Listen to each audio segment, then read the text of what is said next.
to Hello Houston. Coming up this hour, we're broadcasting in Houston and Florida for a joint conversation on school vouchers with Florida Roundup and their host, Tom Hudson.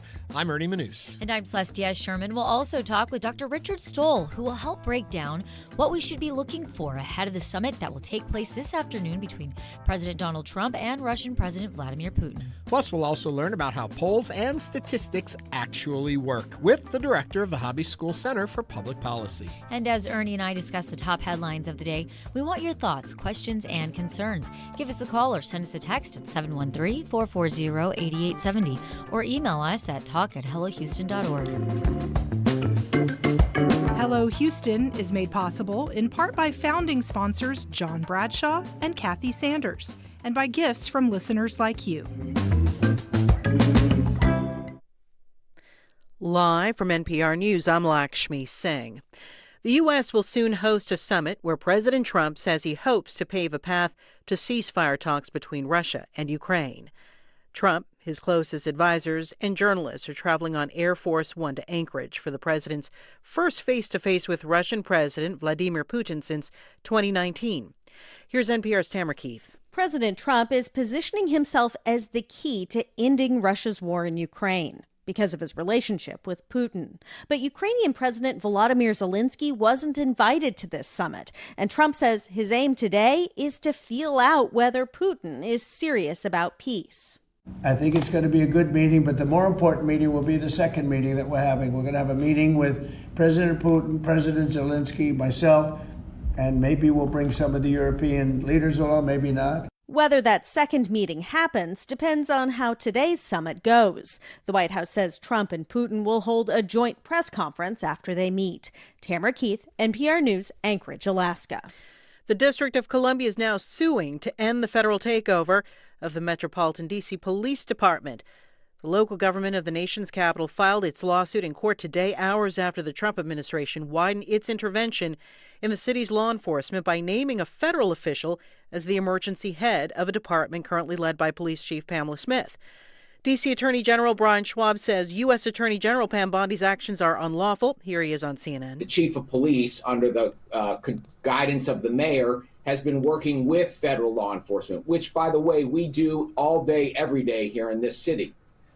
But the disruption, the takeover, or purported takeover of MPD throws that into chaos and confusion. Earlier this week, Trump said he was putting D.C. law enforcement under federal oversight because of a surge in crime in the city. However, local and federal data show the rate of violent crimes in D.C.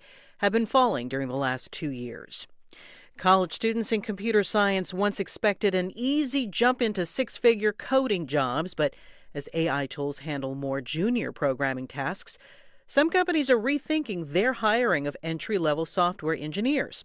NPR's Windsor Johnston reports. Routine jobs like writing basic code, running tests, and creating documentation are now often automated. Robert Siemens is a professor at New York University's Stern School of Business. He says that means fewer entry-level positions and tougher competition for the ones that remain. The data also suggests that entry-level work that is AI exposed, there's even more of a decline in demand. According to a report from the Federal Reserve Bank of New York, college graduates in their 20s with degrees in computer science or engineering are facing some of the nation's highest unemployment rates. It's NPR.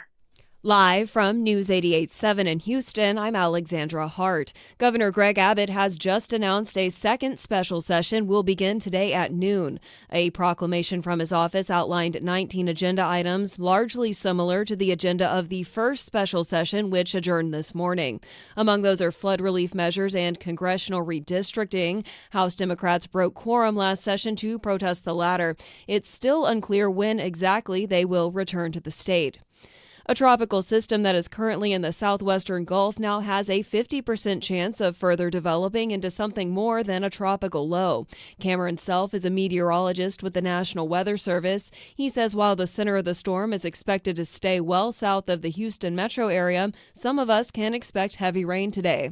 This system is bringing in some extra moisture, and so there is a somewhat higher potential today and tomorrow for some of those thunderstorms to be locally heavy, with the primary concern being localized flooding.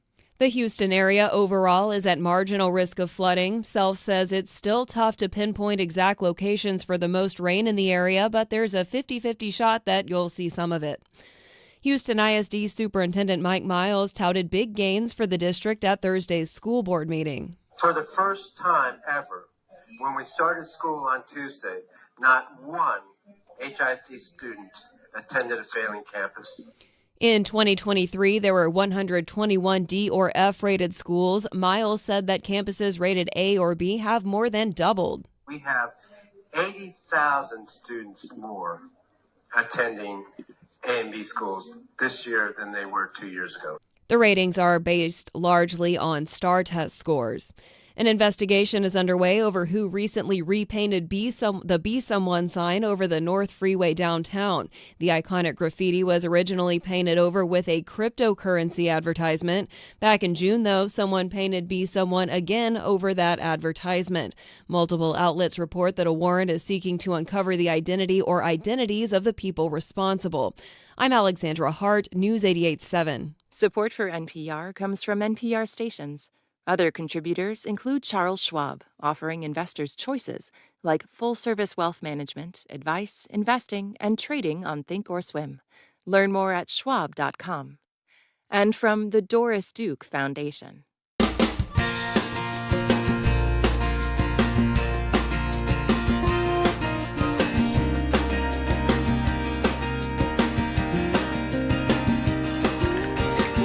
Live from the University of Houston, it's Hello Houston, an open forum on today's biggest stories affecting Houston and beyond. Call now, 713-440-8870, or let us know your thoughts on today's topics by emailing us at talk@hellohouston.org. Now here's your host for Hello Houston, Ernie Manous, Celestia Sherman, and Frank Billingsley. And it is time. You know, you caught us chatting because we're in the middle of something really exciting we're doing on today's show, which we're thrilled to do. We're doing a simulcast with Florida, and in a couple minutes, we're going to be live in Florida on WLRN, and Florida is going to be live with us here on Houston Public Media. That's right. We're going to be talking about something that Celeste talks a lot about on the show. It's understanding where we are with school vouchers and school choice in the state of Texas. And the reason we're going to be talking to Florida is because Florida's already doing it, and we're going to see what lessons we could learn. You have a lot of questions. We know that. So start calling in with those questions that you'd like to hear from a state that's actually going through this. You can call us at 713-440-8870, or you can text us at the same number or email your questions, talk@hellohouston.org. That's right. And so a quick recap of what happened right here in Texas. Governor Greg Abbott signed legislation in May authorizing a private school voucher program into law. I mean, this was happening right around the time that Hello Houston launched. And we talked a lot about Senate Bill 2, which will allow families to use public taxpayer dollars to fund their children's education at an accredited private school, or to pay for a wide range of school-related expenses like textbooks, transportation, even therapy. The program will be one of the largest school voucher initiatives in the nation. But as Ernie was saying, Florida has implemented a system, and back in 2023, they expanded on their system. Right here in Texas, the law will go into effect on September 1st, with the program expected to launch late 2026. So our question to our Houston listeners this morning is, are you considering using school vouchers when available right here in our state, or will you stick with traditional public schools? Are school vouchers a good or bad idea? And again, you can join the conversation at 713-440-8870.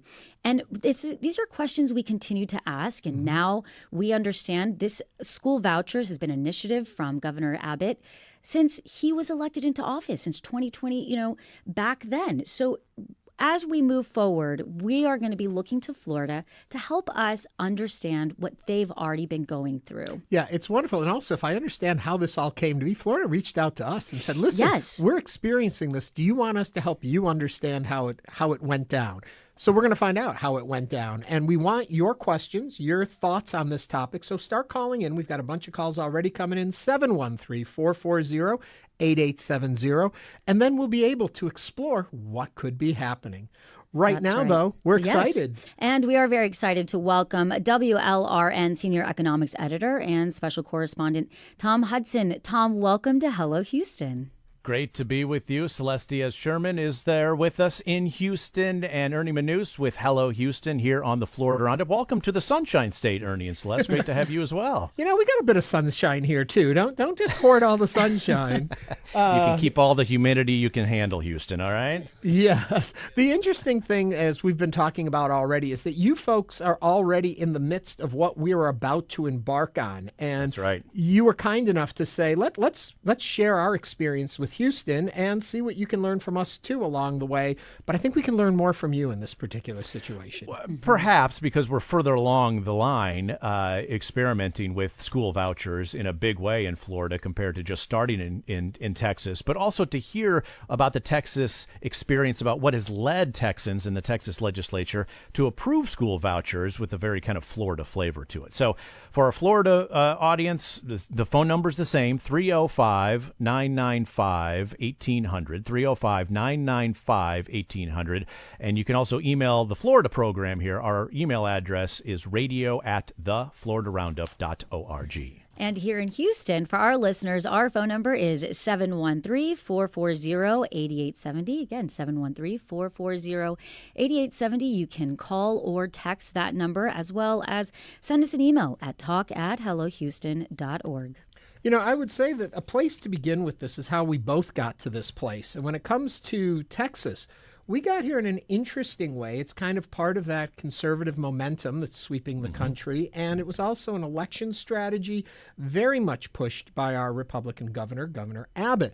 I'm curious how you folks found yourself in this situation and how it came to become reality. Yeah, I think it was a much slower burn that, frankly, could date back to maybe the 1990s and the Governor Jeb Bush, who really began public education reform in the late 1990s, which has led to specialized school vouchers. They call them scholarships here in Florida, but it led to specialized school vouchers for students with unique abilities, and other kinds of real tailored programs. But then in 2023, the legislature here in Florida passed a law that kind of removed all of the restrictions, removed the ceiling, and now you have the ability of really any parent of a school-age child in Florida to access what would be the public funds that would go to the traditional public schools and instead redirect those to private school tuition and parochial schools. Now, Tom, I understand, we're calling it school vouchers, but there in Florida, as you were saying, there are two main different types of programs. And there is the Florida Tax Credit Scholarship that originally launched. What can you tell us about that? And then why was there a need to expand on it into the Florida Empowerment Scholarship for education options? And the Florida Empowerment Scholarship is the one that really has expanded considerably. And these two scholarship programs together this school year, Celeste and Ernie, we're talking about 500,000 students in Florida taking advantage. That's 1 out of every 6 school student in the state of Florida. And frankly, by the end of this decade, it's expected to be 1 out of every 5 taking advantage of one of these programs. One of them was more specifically tailored for school choice and transportation needs and some other things. The school empowerment, or the family empowerment scholarship, really removed a lot of those restrictions and essentially was kind of from the philosophy of, here are the public dollars per child that the state spends on public education. Let's give it to the parent, quote unquote, the parent, as a school choice and allow them, the parent, to make the best decision about where they think their child is going to get the best education, be it in a traditional public school, charter school, a private school, a parochial school, or perhaps a school with that can address a child's special needs if he or she may have them. And, I think that's one of the biggest concerns that a lot of Texas parents are having right now when we look at specifically public education. And we're looking at, our school vouchers that are basically, they're called an education savings account, ESAs. That right now, Texas will essentially give about $10,000 to pay for their kids' private schooling.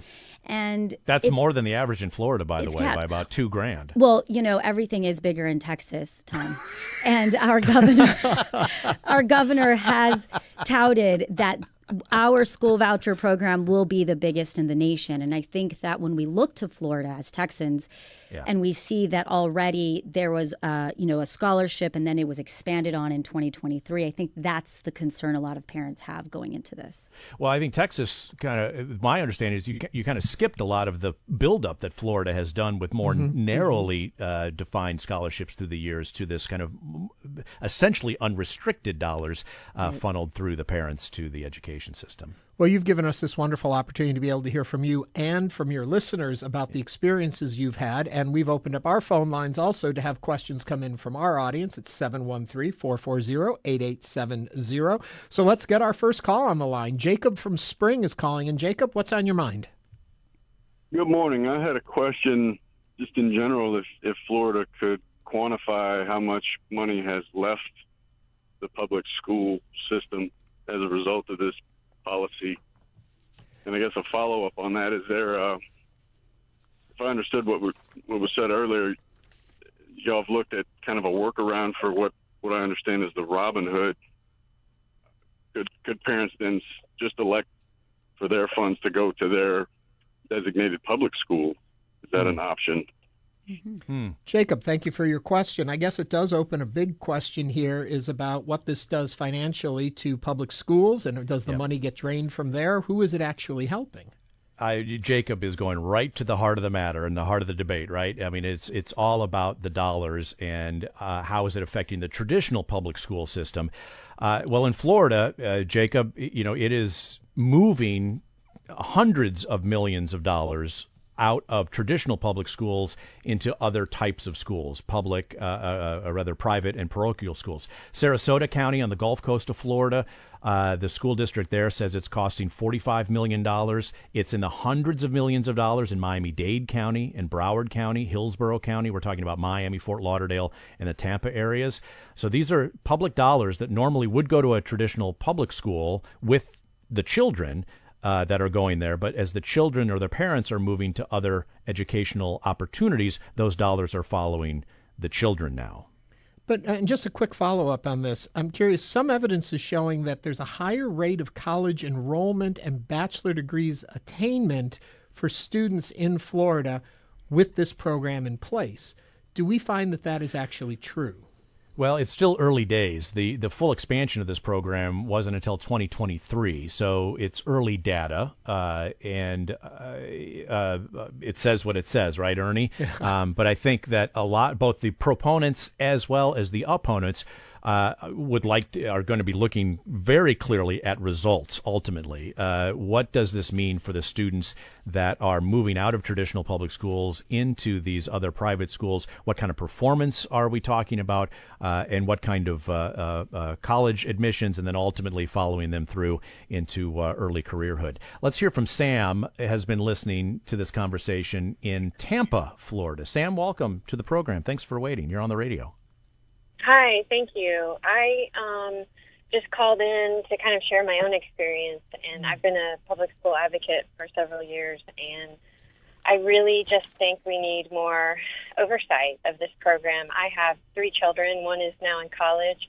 They all went through the public school system, and last year we moved one to private school, and I watched this voucher being used by professional athletes. It's barely a quarter. What it covers, barely a quarter of our tuition. So it's not helping the people that really need it. You're not going to go to private school with the voucher from Florida, at least in Tampa. You're not going to be able to pay for tuition with that voucher. So it's really helping middle, upper class, and it's just so much is being taken from the public school system that really, really needs it. I feel like there should be some type of income requirement. Possibly it used to be if the kid was bullied. Because I'm certain that there are families deserving of having financial assistance to attend private school. But it just makes me sick how much money is being taken from the public school system for private schools. Sam, did I hear you right when you said that you moved a student to private school? We did. What led to that choice? Why did you decide to do that and try that? And then Did they stay in private school or did you move them back to public? So she has ADHD. The school that we are zoned for is very, very large. And I was very anxious that she might fall into the wrong crowd, that we wouldn't have as much teacher oversight as she needs. So we did move her to private school, and she's not happy. But we are trying to navigate it the best we can. I just feel like she needed smaller. That was the main goal, was we need smaller. And right now, it's hard because it's a lot of money, and I'd rather spend it on their college than on her high school. But we're sticking with it for now because the alternatives are a little too scary for me. With my my third one, she has a couple years before we have to decide about high school, and I don't know what we're going to do yet with her, but it's looking like we'll probably stick with public school. And the voucher, really has no bearing on what we're going to do because we don't want to take that away from public school. Yeah, you see it from both sides there, Sam, in your own household. So best of luck with the new school year just underway and the early wake-up calls, I suspect, in your household, as is the case in mine, at least. Sam brought up an interesting point, right? She was saying how she herself also saw the misuse of, let's say, people that could very easily afford this. And I think that's one of the reasons why there was so much pushback here in Texas from rural Republicans who were against, essentially, school vouchers, or here in Texas, education saving accounts. And it was almost the opposite situation where they were against it because there was a lack of options in school choice. And it really left them out in the cold. As we've gone further along this experiment here in Florida, that critique of the lack of restrictions or very loose restrictions on how parents can use this money is a very common refrain. We heard from Katie in Duval County, which is where Jacksonville is. Hi, this is Katie, and I am a frustrated public school parent in Duval County. Our public schools are the heartbeat of our communities, but lawmakers keep chipping away at them, pushing culture wars, unfunded mandates, and funneling our tax dollars into unaccountable vouchers. And parents are sick of it. Public education isn't a personal bank account. It is a shared investment that lifts every community, while teachers are constantly being asked to do more with less, and we rank last in the nation in teacher pay. So lawmakers, they need to get back to work and put caps on these vouchers and prioritize the public schools that educate the vast majority of Florida's kids. And thank you, Katie, for sending us a voicemail here in Florida. She pointed out, Ernie and Celeste, that Florida voucher money can be used for homeschooled students to visit Disney and Universal theme parks, for instance. Oh, well, then I'm in favor of it for myself. Well, yeah, but Ernie, if you do it, you have to file an education benefit form that has one question, and it asks, what is the educational benefit of this item? Fun. So there you go. John has been patient here in Florida in St. Johns County, just outside of Duval and Jacksonville. John, you're on the radio. Go ahead. Yeah, good afternoon. Similar comment to what they're saying. They say it's a choice between private and public schools, but these charter vouchers come out of the public schools. So by doing charter, you degrade public schools. So there's not really a choice there. If they would put that money back in so that they remained equal, that would be fine. But they never seem to be able to find money for public schools. But as education becomes a profit institution, then they have lots of money. John, I'm going to let you go. I'm going to cut in because we're short on time. But thank you for calling from St. Johns County in Florida.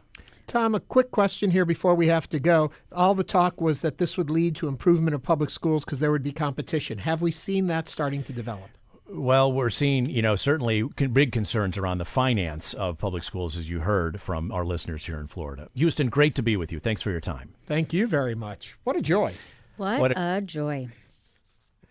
And again, that was WLRN senior economics editor and special correspondent Tom Hudson from the Florida Roundup.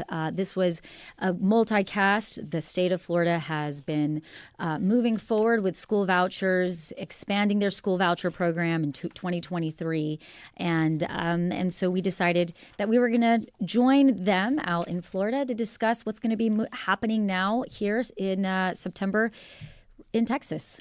You know, it's fascinating because they are going through it slightly different than we're going to be going through it. Yes. But there's a lot to be learned there. And what I found surprising, we're going to talk later in the show actually today about statistics and polls and all of that. But some early indicators show some positive things have been coming out of this, of some of the things that had been promised. That, like I mentioned in the interview, the increase in college attendance and but there's also seems to be a pretty heavy negative backwash, too. So it'll be interesting to see and learn more from our friends in Florida, and I hope they will join us again. I also found it very interesting hearing the callers that were calling in Florida and sharing their own experiences with this. And I believe it was Katie who had left a voicemail for Tom on the Florida Roundup, who basically said that, Florida now has some of the lowest teacher pay. And we saw that during Texas the legislative session, in order to get the education saving accounts passed, they had to increase funding for teacher pay. And so it was, even though I think in the state of Texas we skipped over a lot of the ramp up that Florida had, we did, I feel, work it to where there was that off balance that our teachers will get a slight pay increase. Whether it's enough is a different conversation, but there is that piece to it. And there is also a difference in the accreditation of what we do for Correct. the private schools and how we in Texas are looking at that. It'll be interesting. We're going to stay with this story and continue to look at it over the weeks, months, and almost a year until it actually starts to be in practice here in our state. And we continue to love to hear from you. You can call us, text us, or even send us an email. Email is talk@hellohouston.org, or you can text us 713-440-8870. And we do have a call from Tammy from Conroe, who no longer is on the line, but we also did get a YouTube comment that said, could reduced public school funding lead to higher property taxes, and how might this affect homeowners or renters without kids? I think that's a question for the experts, and we look towards this as we move into our state, moving into education saving accounts. We call them school vouchers as well. There has been a big question in the balance sheet of all of this. There's a great amount of money that was put toward it, but oftentimes it seems our elected officials don't worry about the next step is how to balance it all out. So it'll be interesting to see how it works and where the money will come from. And again, you're listening to Hello Houston. We were speaking with WLRN senior economics editor and special correspondent Tom Hudson from the Florida Roundup. And that was fun. And we hope to give you guys more opportunities to look to other states to see as we move forward. And coming up on Hello Houston, Dr. Richard Stoll will break down the summit between President Trump and Russian President Putin. This is News 88.7. Stay with us.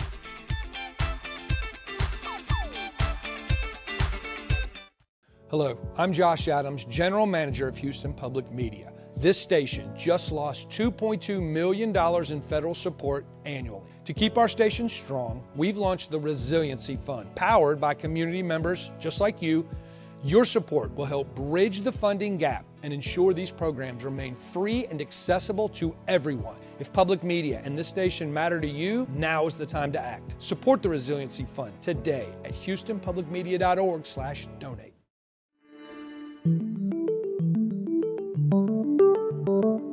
It's certainly true that Donald Trump needs a ceasefire to come out of this conversation, whereas Putin wins just by showing up, right?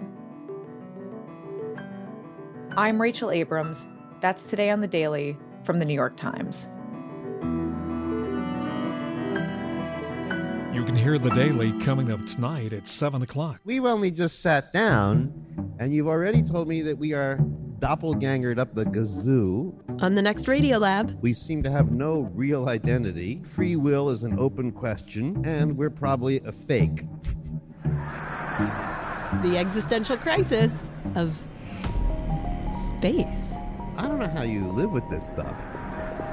That's on the next Radio Lab.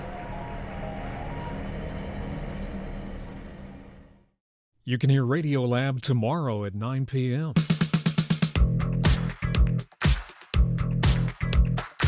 And now back to Hello Houston. To comment on today's topics, call or text 713-440-8870 or email us at talk@hellohouston.org. Now here's Celeste Diaz-Sherman and Ernie Manous.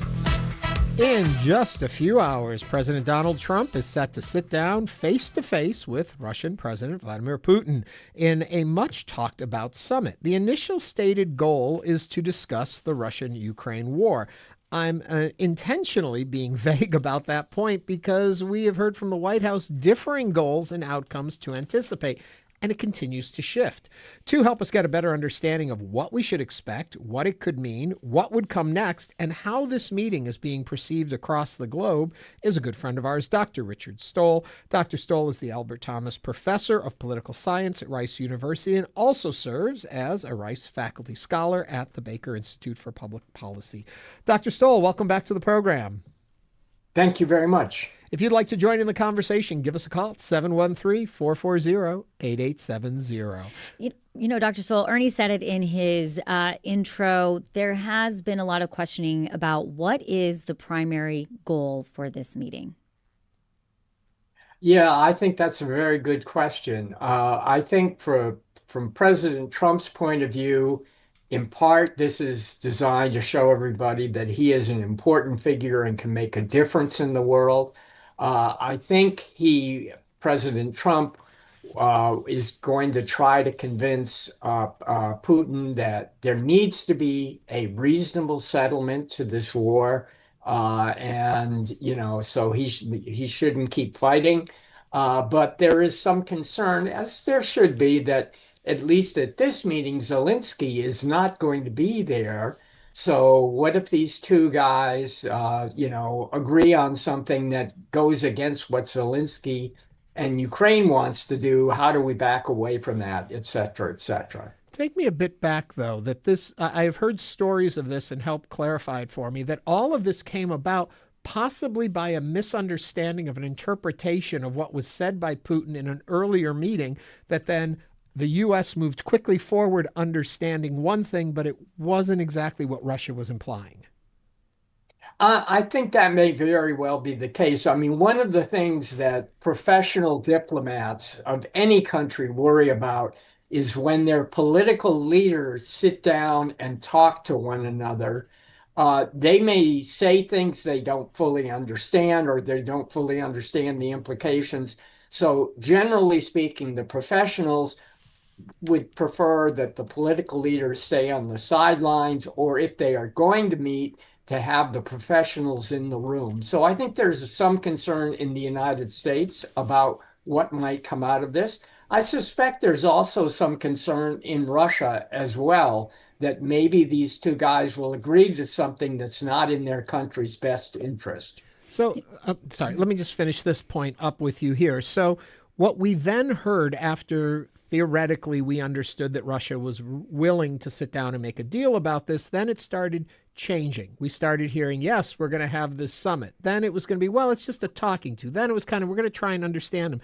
And then if I'm not mistaken, this morning there seemed to be a very heavy economic bent to it, with economists going over there, or industry folk, so that it started to seem, is it more of a trade talk? What exactly is at play? From where you sit, all of this evolution, all of this change in the set goal, what does it tell you about what we should expect this afternoon? I think we should have some degree of concern. Again, the political leaders, whoever they are, don't necessarily understand all the implications of things that may be said, things that they might want to agree to, which is why you want professionals in the room making sure things don't get out of hand. And one could imagine that this thing starts off with a straightforward talk about how do we bring peace between you, Russia, and Ukraine, but then starts to drift to other things. So we do want to try to be sure that that Trump doesn't sort of put on the table or agree to anything that has not been sort of thoroughly looked over by the professionals in the government. And that was essentially my next question, which was, you mentioned that the primary goal essentially would be a reasonable settlement, right? What would the United States have to leverage for it to seem like this was an effective meeting? Well, the U.S. could either say or imply that, if you, President Putin, don't agree to have a reasonable settlement now to this war, then one, we will back Ukraine even more than we are doing right now. Two, we will get a whole bunch of other countries to not only help Ukraine, but to do things that will negatively affect you. That could be, something that's said in private to Putin if the president doesn't think that Putin is going along with, yes, we need to end this war, but in a way that satisfies Ukraine. We are talking with the Baker Institute's Dr. Richard Stoll about today's upcoming summit between Trump and Putin in regards to Ukraine. If you'd like to join the conversation, you can give us a call, 713-440-8870. Before I grab this next call, a quick question, though. We saw President Zelensky meeting with European leaders. Are we kind of drawing dividing lines that Ukraine and Europe is going one way, possibly U.S. and Russia are on another side? Could that be a fear of what's developing here? I think that's a concern. I think the meeting with the Europeans was on both the part of Zelensky and the Europeans to send a message that, you too, Mr. President, you should not stray from where we all agree things should be going. You should not go too far with Putin. You need to bring Zelensky and us into the discussion. Well, let's bring Terry into the discussion. He's calling in from Bel Air. Terry, what's on your mind? Professor, I'd like to know what you think President Trump or Mr. Putin will gain financially from this meeting, personally financially.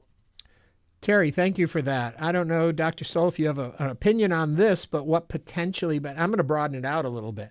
Terry's asking about financially what Putin could gain, but more globally, what does Putin gain by this kind of a summit?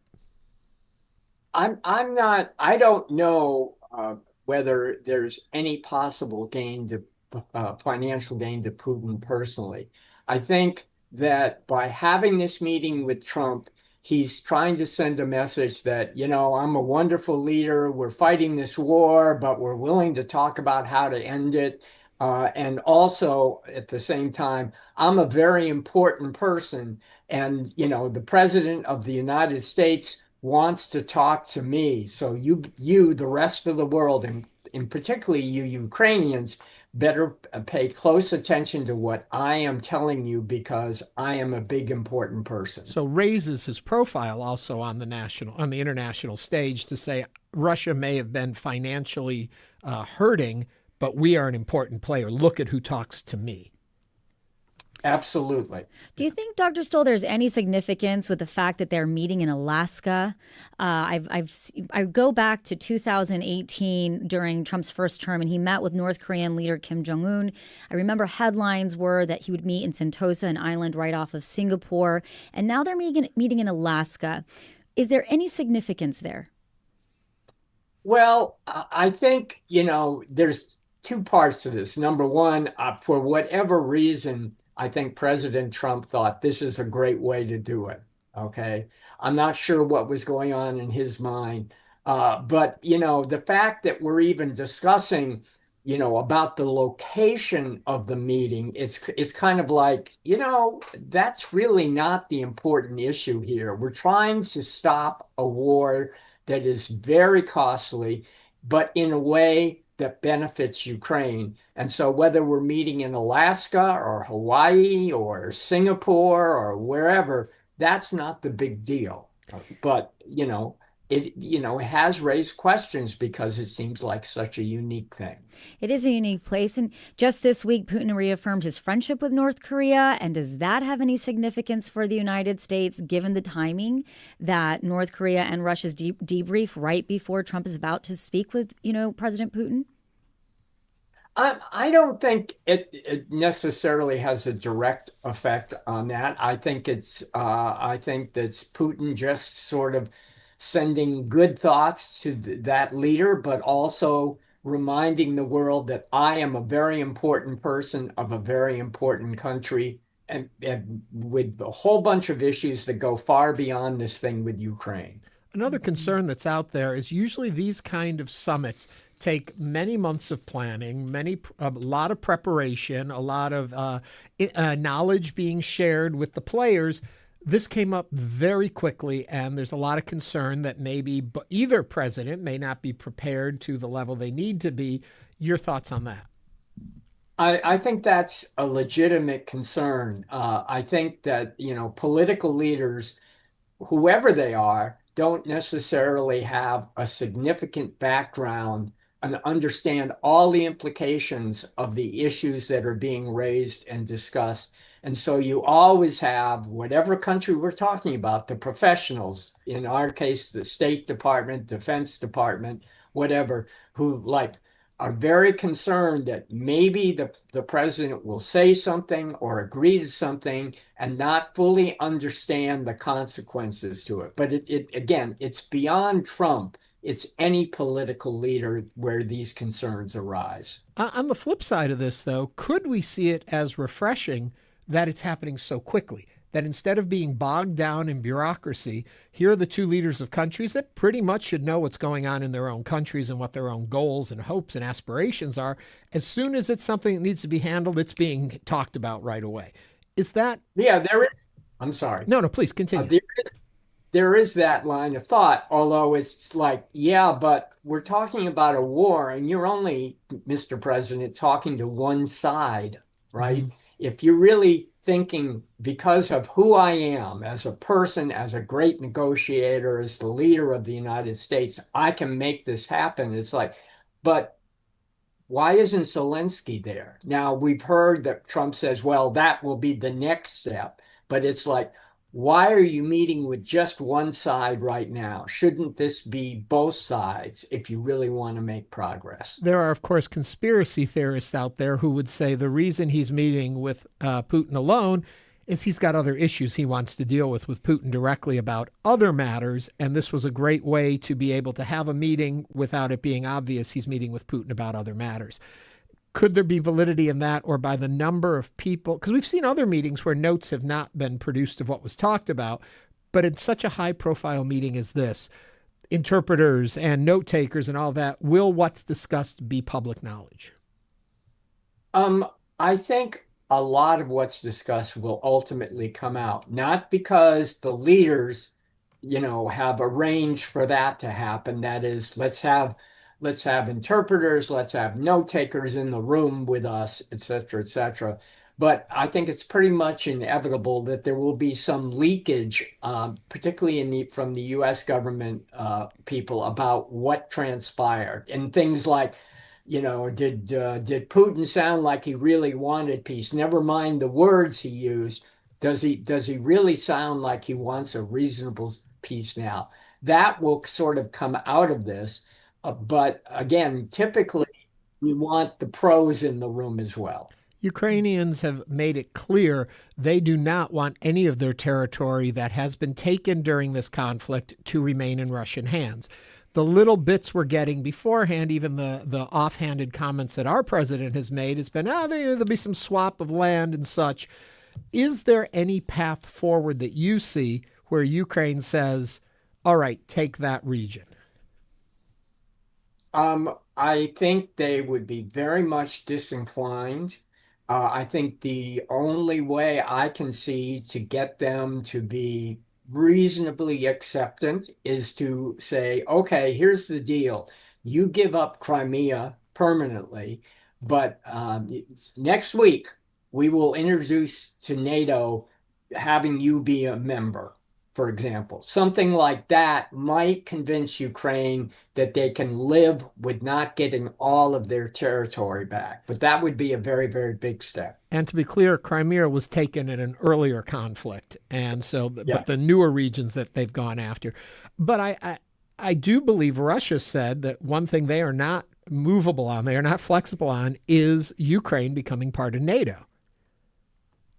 Well, they say that, but maybe they would, if they got a reasonable settlement, maybe they'd be willing to live with that. Number two, how exactly, if NATO wants that to happen, if the NATO countries want Ukraine, how exactly does Russia stop that? What kind of leverage do they have that would convince NATO not to let Ukraine in? I don't know if that exists. And we did receive a text. This is Jen in Clear Lake. If you could ask the caller about how, if this meeting strengthens Putin's position within Russia, if that might make ending the war less likely. It would, if it depends on what you think Putin at this point wants. Okay. If it makes him a stronger person and he has decided it's time to end this war, that will actually help end the war. If it's like he really doesn't want to end the war, he wants to conquer more territory and he thinks he can do that, then, that's a problem. Dr. Richard Stoll is the Albert Thomas Professor of Political Science at Rice University and also serves as a Rice Faculty Scholar at the Baker Institute for Public Policy. Dr. Stoll, thank you so much for joining us today on Hello Houston. Thank you for having me. We'll all be watching this afternoon to see what happens. That's right. Coming up, we'll discuss how polls and statistics work. Stay with us as Hello Houston continues.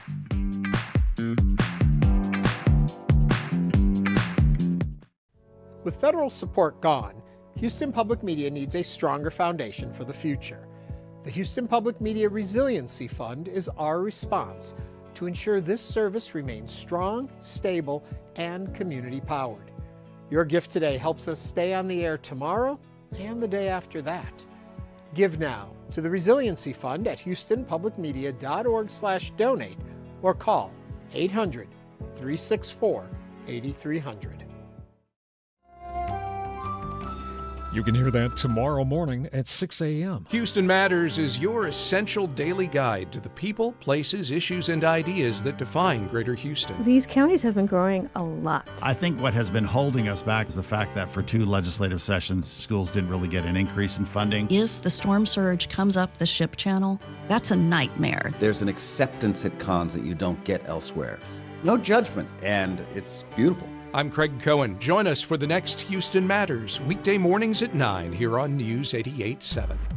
Support for Houston Public Media comes from listeners like you and from the Holdsworth Center, taking nominations to honor teachers in the Houston area, to re-energize at a wellness retreat in the Texas Hill Country. Nomination information at teacherretreat.org. Support comes from Dekamera. The 25-26 season features pianists Daniil Trifonov and Yuliana Avdieva. The Parker and Isidore String Quartets, jazz with Pat Metheny, and more. Information and tickets at Dekamera.com. Support comes from the Elizabeth D. Rockwell Center, presenting Rebooting Our Relationship with Tech, a lecture series at the University of Houston, exploring the intersection of technology, society, and democracy. More at uh.edu/hobby. Support for Houston Public Media comes from listeners like you and from Texas Mutual Insurance Company, a workers' compensation provider committed to helping Texas communities and emphasizing safety. More at texasmutual.com/TexansGetIt. And now back to Hello Houston. To comment on today's topics, call or text 713-440-8870 or email us at talk@hellohouston.org. Now here's Celestia Sherman and Ernie Manous. With election season coming up, we can expect to see several polls conducted to provide us with insight into what the public wants or what outcomes we can expect to see. But have you ever wondered how the data for these polls is collected and pulled together into a report? To tell us more about how polls and statistics works, we're joined now by Pablo Pinto, the director of Hobby School Center for Public Policy. Pablo, welcome to Hello Houston. Thank you, Celeste. Thank you, Ernie. Thank you for having me. Yes, and so oftentimes right here on Hello Houston, we refer to a lot of the surveys and polls that are done right there in the Hobby School Center for Public Policy. How do you all decide, obviously elections, you're going to look at who is running and what people want. How do you all decide what surveys to run? So we have a team led by faculty. We have full-time research associates and also postdoctoral fellows and research assistants. And we decided, it's like as the center was growing and the school was growing, to concentrate on basically 3 buckets of research. One of those buckets of research is politics and political behavior. That's what we call the analysis of elections and candidacies and representation. So that's an area where we always try to be present. And you have heard, Rene Cross and Mark Jones do a number of those research with us. We did work with the Texas Southern University, the Texas Trends, which is a 5-year project. So that bucket is filled with the need, to address crucial issues that affect our community on the politics side. We have a second bucket, which is about household vulnerability to natural disasters and other shocks. And that's another area of research within the school. So we do a research that is informed by administrative data we'll get from the census and other sources. But that sometimes is not enough, or it's backward looking, so we need more current data. So we try to supplement that with survey-based research that goes deeper into the issues that we care about. And the third one, we've been doing a lot of work on the energy transition and sustainability. Yes. And so these are the main core expertise of our team of researchers. And we rely also on work we do with other partners from UH Energy, in this case, RISE and the Baker Institute, the Department of Economics and Political Science, Population Health, and so on. Okay, I'm going to throw all the topics away and move into what actually this data means, how you collect it, what we should trust it, because as of late, people are very skeptical about polling and how it works and what it really is. And I'll even start with probably a very obvious question a lot of people have when they see a poll. There's always margin of error, plus or minus 3 points. How are we supposed to interpret that? Perfect. So there are different ways. When we sample a population, we care about the population, not the sample. But we want the sample to represent that population. So there are some scientific, tools that we use for that, which is how we draw the sample from that population. So the margin of errors tells us, right? It's like that depending on the number of responses that we get, right? There's some variance, right? It's like what we get and what the underlying population ratio of people voting for Trump or Harris would be, right? So we take a sample, and there's going to be variability. What guarantees us that that's representative is that we do a random draw from that population. Now, depending on the number of people that we interview, we want to have some, it's like uncertainty around what we have because we don't have the actual number. The actual number comes during elections, right? Right. And so that margin of error tells you that, it's like given the techniques that we use to collect the data and the number of responses, we have some certainty that... But how do you come to that number? That number Why is it 3 or 2 or 1 or 4? How does that happen? This is very important, and also, it's like explains why we have so many misses when it comes to elections. That's a function of, it's like the probability that, for instance, if you have 2 candidates, one candidate will have 60% and the other one 40%. That's one of the determinations of that. And the second is the number of people that you interview. So the closer the election is, right, the more variability you will find. The larger the number of people that you interview, the smaller will be the variability, right? So it's easier, it's like to find lower variability with, it's like when you have an election that's going to be 80-20 than what's going to be 50-50. So what that tells you is like if I predict that Trump is going to get 45% of the vote, and there's a 3% margin of error, means that he could get 48 or 51 or 45. So that gives you a range around which the result could be. And that variability is the one that affects, it's like how we interpret those results. What came out a lot going into this last presidential election was concern about variance in different polls. And so we had a question that came in YouTube from Fritz, who wanted to know, how do you feel about aggregate sites? When you pull together the poll of polls or things, are those legit? Or is it because the variant in different pollings is because maybe they are not figuring out their sample correctly. So when you merge them together, does that tell you anything? So this is a fabulous question. I mean, something that we've been moving, it's like as researchers to understanding. So you have the margin of error, which is just by design. I mean, the survey will have margin of error. There are sources of error, selection bias. Maybe when you're interviewing, the people willing to respond are different from the underlying population. Now, the idea for us when you aggregate is that some of those sources of selection bias will cancel each other out. So you might be biased more, it's like you're polling for the Republican Party. Maybe the people responding to you, or the ones that you target, are more Republican leaning. Mm-hmm. And then you have somebody else that's polling for the Democratic Party, and they will be more Democratic leaning. Those two are likely to cancel out. So when you aggregate, you get a more precise estimate of what you want, assuming that you're dealing with those sources of bias. One of those is selection bias, the other one is non-response bias, and the other one is based on the way we ask questions. When you talk, though, about the sample, isn't that your job as the pollsters to make sure that you don't have more Republican leaning, more Democratic leaning, and how do you balance that out? So you balance that out, and that you press it nailed. I mean, in dealing with the sample design, the sampling protocol, what you want to make sure is that you're drawing from the underlying population in the proportion that they represent, right? The groups that represent the broader population. So, for instance, if a subgroup, younger voters, are less likely to respond to surveys, you have to oversample that group so you get enough, right, that they will be representative of the underlying population. And that's the sample design. Not all pollsters do that. And so the key here is that's why then I go back to the aggregated polls. If not all pollsters are paying attention to that, then their polls are not the most important ones to be paying attention to. But if they get aggregated into more serious polls, it dilutes more honest results. It all depends on whether or not those sources of bias are systematically going in one direction or not. Right? It's like if they're going different directions, they're going to cancel out, and the noise is going to be reduced just by the sheer number of individuals that are going to be responding. Right?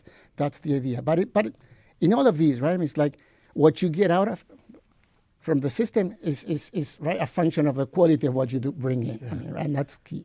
Quickly, one little side note here in all of this. A lot of talk was cell phones changed the playing field.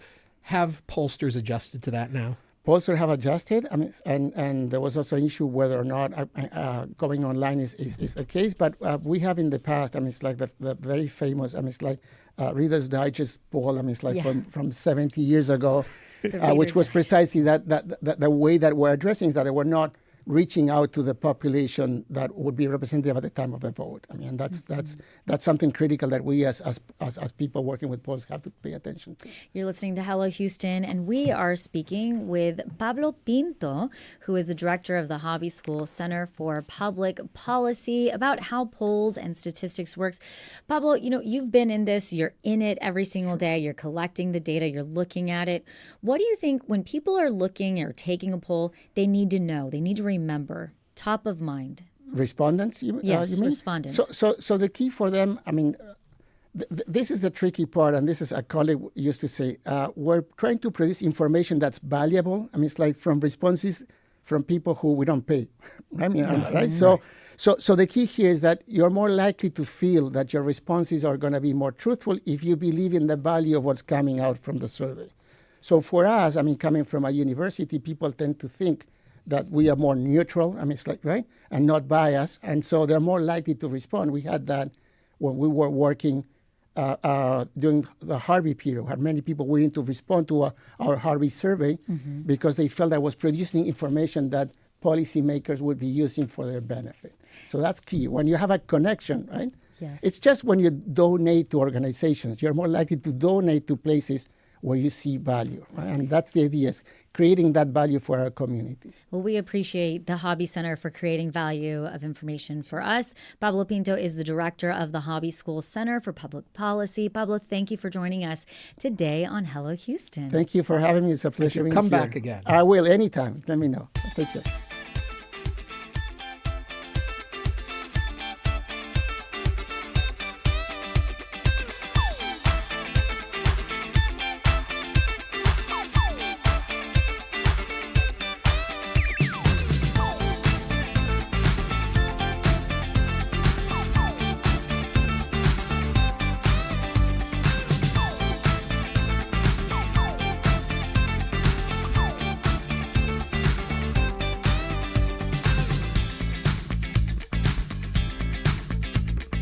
Earlier this morning, the Texas House gavelled back in on a day that the governor had said would end a special session early, and immediately, his words, call for a second special session. Here to tell us what happened this morning and what is going to happen in just a few seconds here, we welcome Andrew Schneider, HPM's senior reporter of politics and government, into the show. Andrew, quickly before they gavel back in, what happened at 10 a.m.? 10 a.m., they gavelled in. They did a quorum call. There was not a quorum. The Speaker of the House, Dustin Burrows, said we're going to adjourn sine die, but members don't go far because the governor said he may call. He's going to call another special session very, very soon. And in fact, he did so a few minutes later. And sine die means, for folks who don't follow this like us? Sine die means that's the end of the special session. So currently we are not in special session at this moment. Currently we are not. We will be in about a minute or so. And what do they hope to accomplish by coming back this quickly? Well, the Democrats set two conditions for returning from their quorum break. One of them was that the first special session be adjourned sine die. The other, that California unveil its redistricting maps, which would counter the effect of Texas's redistricting maps. Have they done that yet? We've been on They the have air not for the done last that hour. yet, Okay. as far as I've seen. We never know exactly when these things are going to happen. We are waiting right now to bring you live coverage of the gaveling back in. As soon as that happens, we will take it live. You know, Andrew, both parties essentially are, Republicans and Democrats, are both claiming victory over this. And after becoming clear that this special session has come to an end, what is your take on that and the fact that is there essentially a winner here out of this last situation? Well, in terms of the immediate goals of trying to redistrict Texas, I in think accordance with the proclamation of the Honorable Greg Abbott, Governor of Texas, I call the House of Representatives of the 89th Legislature, second called session to order. Members, strict enforcement desk, and you may not register for any other member. Clerk, ring the bell.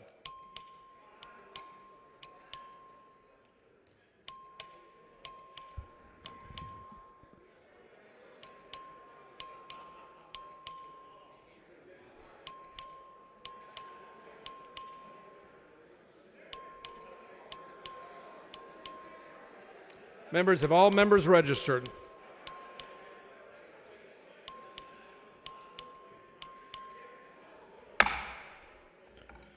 There being 97 members present, a quorum is not present. The House and Gallery, please rise for the invocation, which will be offered by Furman Carpenter, DPS Chaplain.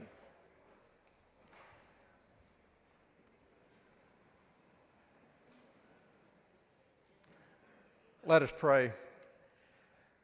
Our most wonderful Father in heaven, we are so grateful to you for your love and your mercy to us. We're thankful, Father, that we can meet in the great capital of Texas, in this beautiful building, Father, with all its history, Father, of the state of Texas, all the lawmakers and citizens, Father, who have represent this wonderful, beautiful building, Father, in our great state.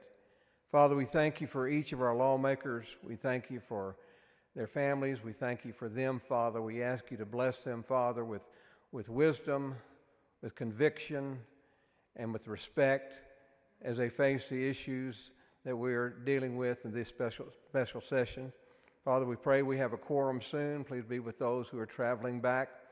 Please have a great meeting today, and as we continue to progress, Father, help us to do the things that are best for Texas. And it's in Jesus' name we pray. Amen. Chair recognizes the Honorable Jeff Berry of Brazoria County to lead us in the pledges of allegiance to the United States and Texas flags.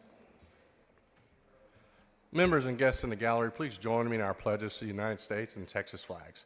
I pledge allegiance to the flag of the United States of America and to the republic for which it stands, one nation, under God, indivisible, with liberty and justice for all. Honor the Texas flag. I pledge allegiance to thee, Texas, one state, under God, one and indivisible.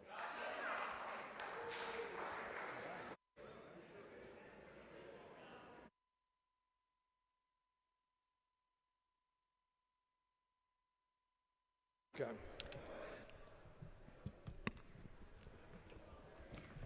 You just heard the gaveling in. Members, while we still do not have a quorum, I want to point out that today's outcome may be a win for Texans and for the rest of the governor's call. If our absent colleagues had shown up this morning, they could have used a few remaining days to stall or possibly even block the passage of critical legislation: property tax relief, protections for the unborn, safeguarding women's private spaces, and reining in runaway local taxes. By following Governor Newsom's lead instead of the will of Texans, they have allowed us to reset the clock. When the new session begins, we will be able to move immediately to pass a strong pro-life bill to protect women's spaces and more property tax protections, without the threat of procedural gamesmanship getting in the way. That's a win for the unborn, women, and all of Texas. Yesterday, I met with the parents who lost children at Camp Mystic. They shared their pain, which is not comprehensible to most of us. I want to thank Chairman Darby for filing a bill to address camp safety during the first called special session. I am asking him again to file it and to make sure it is the strongest, most robust possible bill there is. And to show our firm support as a House for this, this will be House Bill 1.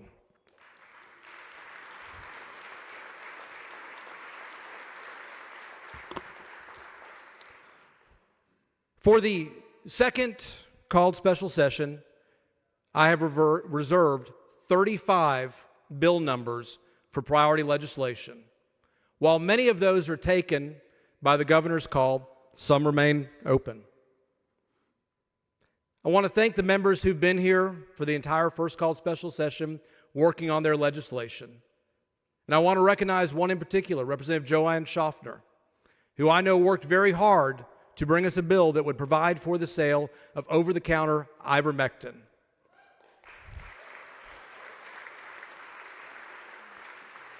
While she was here, she did her legislative duties and was able to get over 76 co-authors on this bill. And as an acknowledgement of your hard work, and for all of those members who stayed here, I will make that House Bill 25.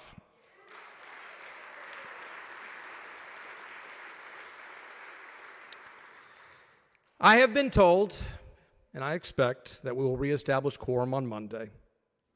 Although I have not seen any public statements directly from those who are not here, that seems to be what people have the expectation of.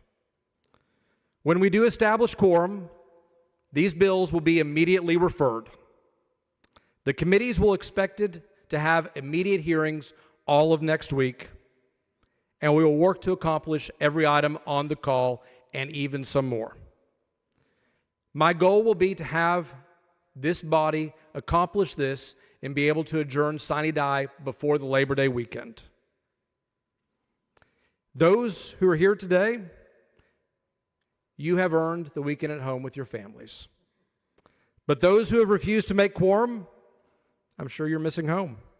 Do not think you have permission to return to Texas and enjoy a peaceful weekend before finally showing up to work.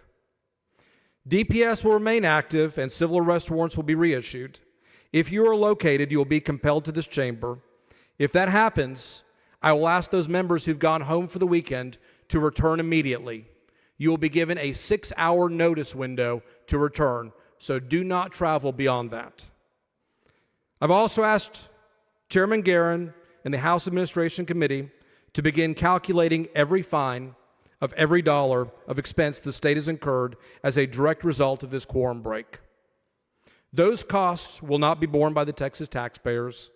They will be paid back by absent members as provided for in our House rules. Showing up is half the battle, and those present today will have a say in what we accomplish over the next 30 days, or hopefully fewer. So let's be ready to work. Chair recognizes Mr. Guerin for a motion. Thank you, Mr. Speaker and members. Mr. Speaker, I move a call on the House until consideration of HB 4 on third reading is completed. Mr. Guerin moves a call on the House until consideration of HB 4 on third reading is completed. The motion has been seconded in writing by more than 15 members. The seconds will be entered into the journal. This is a record vote. All those in favor, vote aye. All those opposed, vote nay. Clerk, ring the bell. Show Representative Guerin voting aye.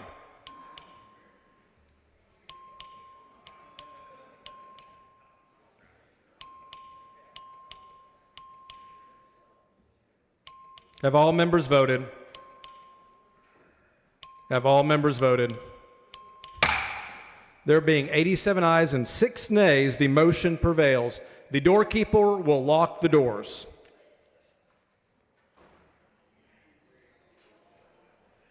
Chair recognizes Mr. Guerin for a second motion. Thank you, Mr. Speaker and members. Mr. Speakers, I move that the Sergeant of Arms or officers appointed by her send for all absentees whose attendance is not excused for the purpose of securing and maintaining their attendance under warrant of arrest if necessary, and that this order be continued beyond the adjournment of today's session until the further order of the House. Members, you've heard the motion. All those in favor vote aye. All those opposed vote nay. It's a record vote. Clerk, ring the bell. Show Representative Guerin voting aye. Mr. Hunter voting aye. Have all members voted?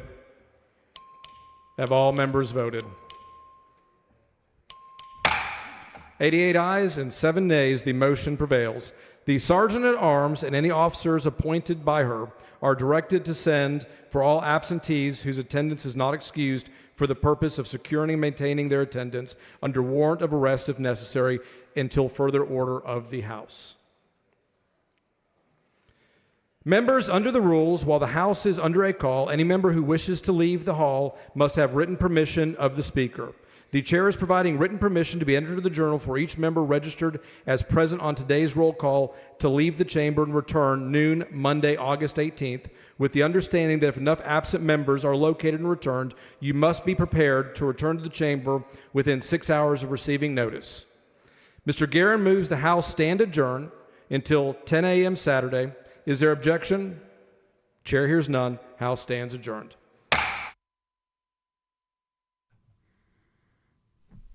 You're listening to Hello Houston on News 88.7. We just heard the gaveling in of the second special session from Speaker Burrows. Joining us now is Houston Public Media Politics and Government reporter Andrew Schneider. Andrew, we just heard Speaker Burrows say a lot. Can you explain to us where we're at in this new special session? We're now basically looking ahead towards Monday. That's when his expectation is that they will have a quorum and they will be able to move forward.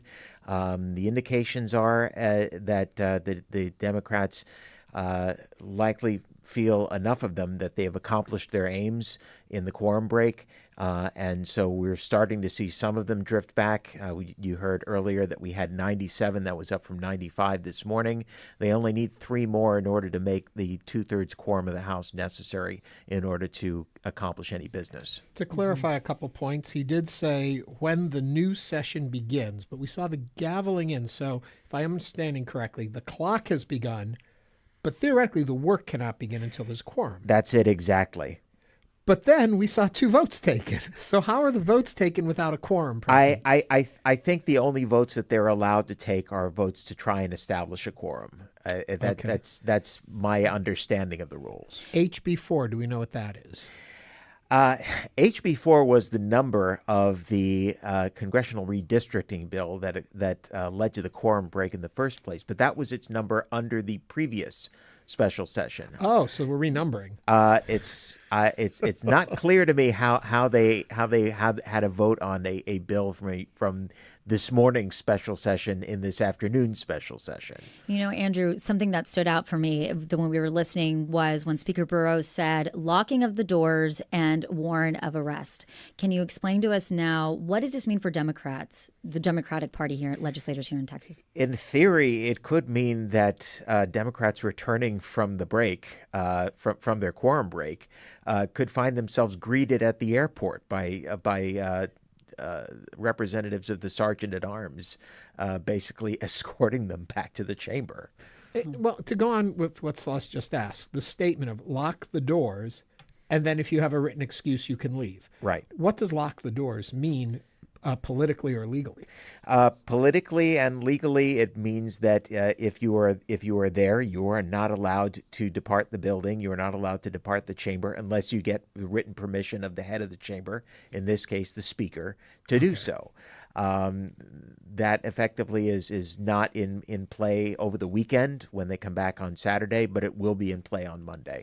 And we have 50% of what the Democrats said they wanted, which was they wanted the end of the old special session, and it's done. The second part is now they want to see movement from California on their maps. I use the word movement because it wasn't they need voting. It wasn't that they need to see the maps, correct? They need to see the maps. They need some reassurance that any moves by Texas to increase the Republicans' number of seats will be offset in the overall for the U.S. Congress. And Gavin Newsom implied that he will be releasing these maps today, tomorrow. So exactly. Theoretically, Monday we should see quorum maps. I think that's what Burrows was basing his beliefs on, yes.